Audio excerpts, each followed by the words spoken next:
பூச்சூடி கொடுத்தாள் பாமாலை பாடினாள் நாடி தொழுதாள் நாரணன் தன்னை அடைந்தாள்.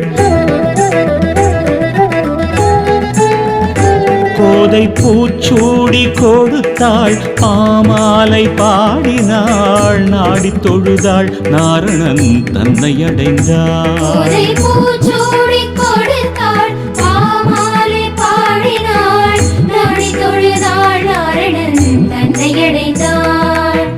விட்டு சித்தன் விரும்பிய திருமகளாய் ஸ்ரீவில்லி புத்தூரில் வளர்ந்து வந்தாள்.